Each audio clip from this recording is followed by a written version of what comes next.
The floorboards of the homestead didn't just creak, they groaned under the weight of Silas's boots. To May, the sound was a countdown. By the time the heavy oak door thudded shut, the tin pot had to be hissing on the stove. Silas didn't offer a greeting. He threw his dust-caked coat onto the chair she had just scrubbed. "Coffee," he barked, his voice like grinding gravel. "The fire caught slow, Silas. It'll be a minute yet," May said, her voice thin. He didn't speak. He hurled his leather satchel across the room, smashing a ceramic pitcher. The violence of it was silent, save for the shattering of clay.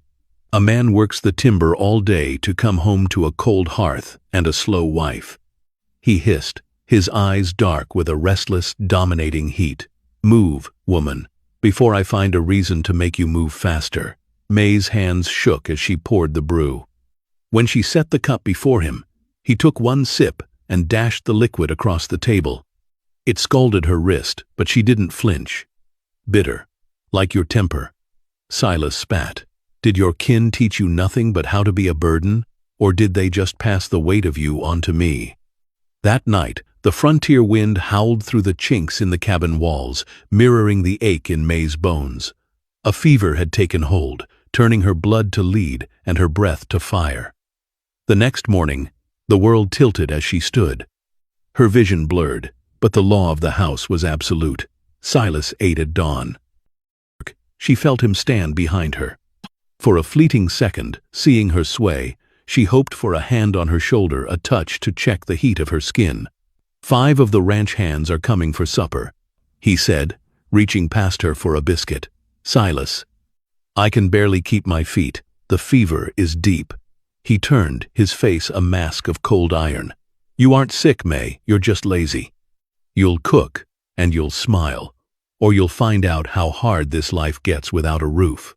By sundown, the cabin was filled with the smell of roasted venison and the boisterous laughter of men. Silas sat at the head of the table, the picture of a doting provider.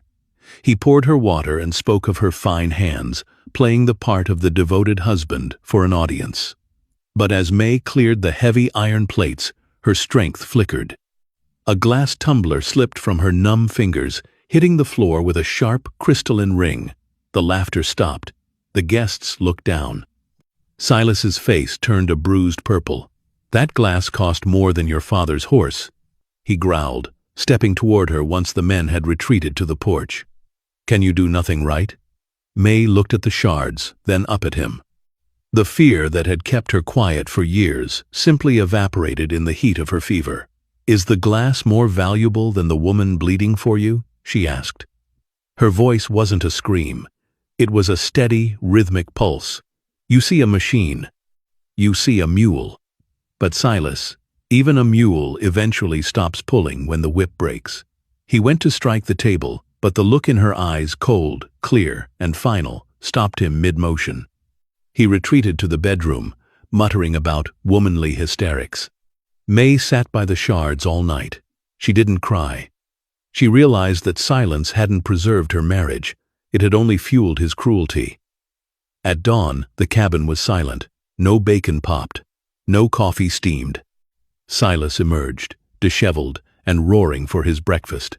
He found the kitchen a wreck of unwashed tins and cold ash. May stood by the door, wrapped in her heavy wool cloak, a single bag gripped in her hand.